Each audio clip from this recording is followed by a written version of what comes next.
I'm 73 years old, and before I say anything else, I want you to understand something. I am not angry. I am not bitter. I am not disappointed in life. I'm calm. And that calm didn't come from success or money or wisdom books. It came from running out of illusions. When you reach my age, illusions don't shatter all at once. They fall away quietly, one by one, until you're left with what's real. And what's real is this: most people don't fail at life. They simply never live it on purpose. I didn't, not for a very long time. When I was young, I believed what everyone believes, that life is a straight line, that if you do the right things in the right order, everything works out. School, career, marriage, house, stability, happiness was always scheduled for later. No one ever said this out loud, but it was understood. Endure first, live later. So I endured. I endured stress. I endured long hours. I endured missing birthdays and dinners and quiet evenings. And I told myself it meant something. That sacrifice was noble. That exhaustion was proof of character. Looking back now, I can tell you something painful. Much of that sacrifice was unnecessary. And worse, it was unconscious. In my 20s, I thought I was ambitious. In truth, I was afraid. Afraid of falling behind. Afraid of disappointing people. Afraid of choosing wrong and being judged for it. So, I followed paths already approved by others. Paths that looked safe. Paths that looked respectable. I rarely asked myself what I wanted. I asked what would make me look successful. That distinction matters more than you think. In my 30s, life sped up, responsibilities multiplied, time compressed. I told myself this was the building phase. Just get through it. Just survive this decade. I was always tired, but I wore that tiredness like a badge because everyone else was tired too. And when everyone is exhausted, exhaustion feels normal. By my 40s, I had what people call having it together. From the outside, my life looked stable. Inside, something was missing, but I couldn't name it. I felt restless during quiet moments, uncomfortable with stillness. I filled silence with productivity. I didn't realize that discomfort was my intuition asking for attention. At 52, my body finally interrupted my denial. The heart attack didn't feel dramatic at first. It felt confusing. One moment I was planning the future. The next, I was unsure I'd see another morning. When you're lying in a hospital bed, stripped of distraction, something strange happens. Your mind stops racing forward. It turns backward, not to achievements, but to moments. Moments you skipped. Moments you rushed. Moments you postponed. That's when I understood something no one ever teaches. Your life doesn't flash before your eyes. Your missed life does. I thought about conversations I never had. I thought about places I wanted to see but delayed. I thought about versions of myself I never allowed to exist because they didn't fit the plan. And the realization hit me with brutal clarity. I had been preparing for a future that kept moving away. Let me tell you the most dangerous sentence in the human language. I'll do it later. Later is where dreams go to disappear quietly. Later feels responsible. Later feels mature. But later is often just fear wearing a sensible mask. After my recovery, people expected me to change dramatically. They thought I'd become reckless. Instead, I became selective. I stopped asking, is this productive? I started asking, is this meaningful? That single question changed everything. I began noticing how people spend their lives, how much energy goes into impressing strangers, how little goes into nurturing relationships. How many people are rich in possessions and poor in memories? I saw myself everywhere. I had a colleague, younger than me, brilliant, driven. He once told me, "I'll rest when I'll win." I asked him, "Win what?" He laughed. That laugh still echoes in my mind. Because if you can't name the finish line, there isn't one. Time teaches you something cruel but freeing. No one is keeping score. No invisible jury is watching your life and grading your performance. The applause you imagine rarely comes. And when it does, it fades quickly. What remains is how your days felt while you were living them. In my 60s, I slowed down. Not because I had to, because I finally gave myself permission. And that permission was the greatest luxury I ever allowed myself. I sat longer at dinners. I listened more. I rushed less. And strangely, life became fuller, not smaller. I noticed something else too. People regret silence more than mistakes. They regret not saying, "I love you," not saying, "I'm sorry," not saying, "I miss you." They regret assuming time would be generous. Time is not generous. It is precise. Now, at 73, my relationship with time is honest. I don't bargain with it anymore. I don't assume. Every morning feels borrowed, and that makes it precious. If you're younger than me, and you are, hear this carefully. You do not need to earn the right to enjoy your life. You do not need permission to rest, to explore, to connect. Life is not a rehearsal, and postponing joy does not make it richer later. It makes it rarer. I won't tell you to quit your job.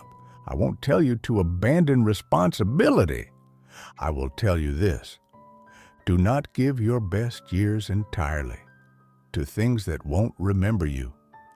One day, sooner than you expect, life will ask you, was this how you wanted to spend your time? Make sure you have an answer that lets you sleep. I am 73. I don't fear death. I fear unlived days. And that fear is finally gone. There is something strange that happens when you get older. You stop measuring life in years. You start measuring it in events. Before 50, time feels like a wide road stretching endlessly ahead. After 50, it feels like mile markers passing faster than they should. Birthdays stop feeling like celebrations. They feel like quiet check-ins. How am I really living? Am I paying attention? Is this how I want to spend what's left? These questions arrive whether you invite them or not. In my 20s, I believed time was abundant. I wasted it carelessly, the way you waste water when you never known thirst. Late nights that led nowhere. Arguments that mattered for a week and then disappeared. Ambitions borrowed from other people. I didn't protect my time because I didn't value it yet. That's not a moral failure. It's a developmental one. You can't respect what you've never lost. In my 30s, time became currency. Every hour needed justification. If something didn't advance my career, strengthen my image, or improve my future prospects, it felt irresponsible. I declined invitations, postponed friendships, delayed joy, and I called it discipline. What I didn't understand was this: you don't get bonus points for suffering early. Life doesn't reimburse joy with interest later. In my 40s, I became efficient, dangerously efficient. I optimized everything: conversations, vacations, relationships. I listened while thinking about the next thing. I was physically present and mentally elsewhere, and people noticed, even when they didn't say it. Presence is something others feel instantly. So is its absence. Here's a truth that took me decades to learn. People don't remember how busy you were. They remember how you made them feel when you were with them. And too often, I made people feel secondary. Not intentionally. But intention doesn't undo impact. There's a quiet grief that comes with aging. It's not dramatic. It's subtle. It's the realization that many chapters are permanently closed. Not because they ended badly, but because they were never written at all. I once met a man in his late 70s while traveling. We sat on a bench and talked for hours. At one point, he said something that stunned me. I lived the life that made sense, not the life that made me feel alive. That sentence haunted me, because making sense is often how people talk themselves out of joy. After my heart attack, I began paying attention to small moments. Moments I used to rush through. Morning light through a window. Unplanned conversations. Shared silence.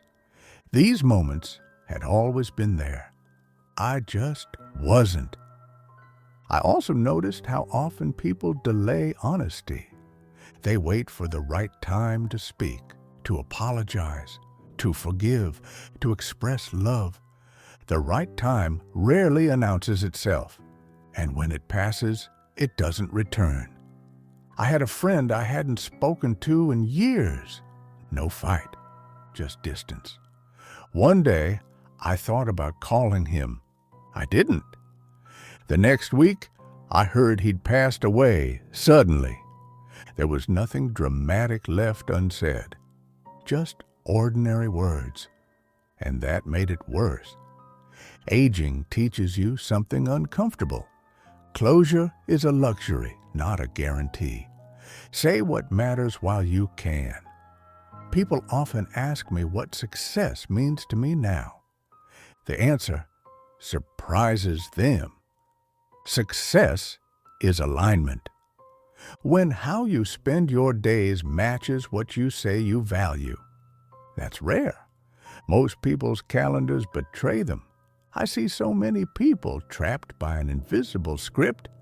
They say, I don't have a choice. But often they mean, I don't want to disappoint anyone. Disappointment feels dangerous when you're young. When you're older, regret feels worse. Let me tell you something quietly but clearly. No one is coming to rescue your time. Not your employer, not your family, not your circumstances. Time management is not about productivity. It's about courage. In my 60s, I learned the power of subtraction. Doing less, owning less, explaining less. The less I carried, the more present I became, and presence is where peace lives. There's another lie people believe, that slowing down means giving up. It doesn't. It means choosing depth over speed, meaning over momentum. I stopped chasing urgency. Most things that feel urgent aren't important, and most things that matter aren't loud. One afternoon, sitting quietly, I realized something startling. I was content, Not excited, not chasing, just content. And that feeling was unfamiliar because contentment doesn't scream for attention. It whispers. At 73, I no longer confuse motion with progress. I no longer confuse pressure with purpose. I no longer confuse success with fulfillment. Those confusions cost me decades. If you're listening to this and feeling uneasy, that's good. Discomfort is often the first sign of honesty. Ask yourself, where am I postponing my life? Where am I assuming time will be kind? Where am I living by default instead of by choice? I won't promise you happiness. Life doesn't work that way. I will promise you this: intentional living hurts less than accidental regret. One day, you'll look back, just like I am now. The question is, will you recognize the life staring back at you? I don't want to be remembered for what I built. I want to be remembered for how I showed up. That shift changes everything. And here is something most people never hear. You are allowed to change your mind about your goals, about your direction, about who you are becoming. Consistency is only admirable when it serves your soul.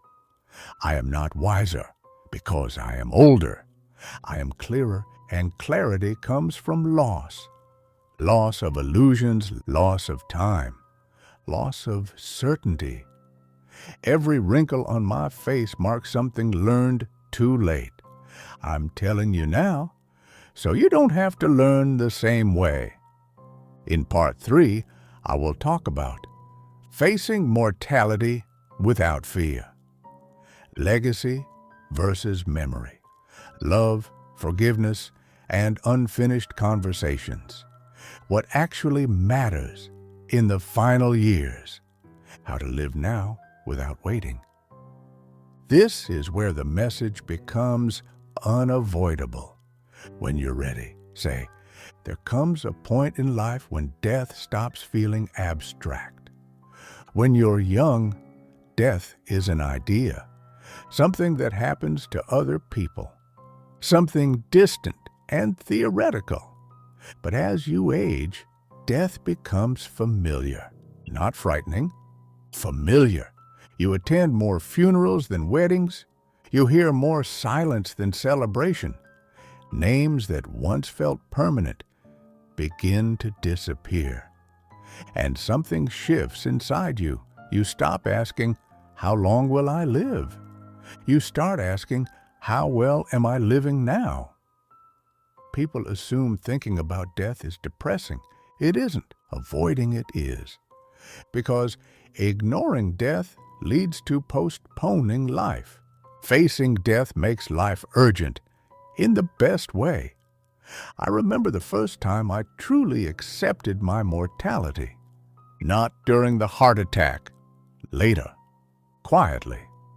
I was sitting alone looking at old photographs. Photos of people who once filled rooms with laughter. People who were sure they had time. They didn't, and neither do I. When you accept that, something remarkable happens. Petty worries lose their power. Arguments feel smaller. You stop obsessing over being right. You start caring about being kind. I no longer chase legacy. Legacy is ego dressed as immortality. You don't control how you're remembered. You only control how you show up today. And memory is fragile. What remains isn't what you built. It's how people felt around you. I've spoken with people in their final days. No one asked for more time at work. No one wished they'd answered more emails. They wanted more presence, more honesty, more love expressed sooner. There are words people save for later. I love you. I'm sorry. I forgive you. I was wrong. Later is a dangerous place to store words because later assumes survival. One of the most painful realizations of aging is this: you don't get to resolve everything. Some conversations never happen. Some misunderstandings remain unfinished. Some apologies are never heard. So you learn to speak sooner and softer. Forgiveness becomes less about others, more about freeing yourself from carrying old weight. Grudges are heavy, and you don't want to carry unnecessary weight toward the end. I've learned that love is not a feeling. It's an action repeated quietly over time. It's showing up when it's inconvenient, listening when you want to speak, choosing patience when irritation feels justified. The years teach you something else too. People are doing the best they can with the awareness they have. That doesn't excuse harm, but it explains it. Understanding replaces bitterness. As time shortens, clarity sharpens. You realize how little control you ever had, and how much peace comes from accepting that. There is a strange freedom in knowing you won't be here forever. You stop pretending. You stop performing.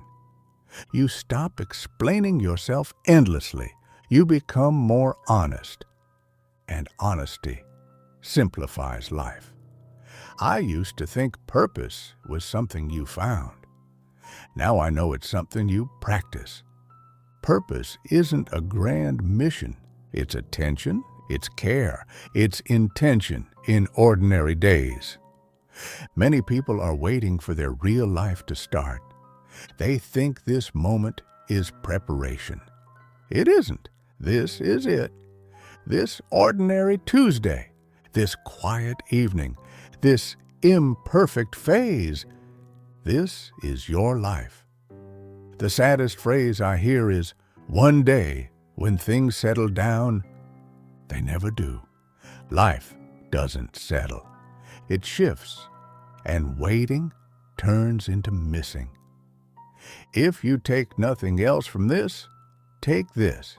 Your calendar reveals your values more honestly than your words. Look at it. What does it say you care about? I used to fear slowing down. I thought stillness meant stagnation. I was wrong. Stillness reveals truth. Noise hides it. At 73, I choose depth. I choose fewer people and richer connections. I choose conversations over consumption. I choose moments over milestones.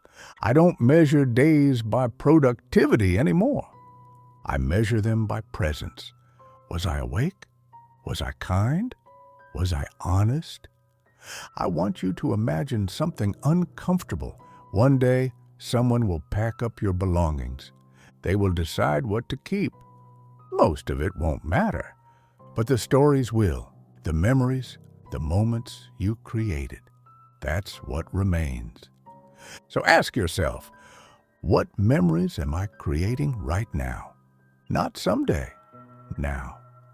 You don't need to overhaul your life overnight. That's another trap. Just stop delaying what matters. Call the person. Take the walk. Say the thing. Choose the life that feels true, not impressive. Courage isn't dramatic. It's quiet consistency. Choosing alignment over approval again and again.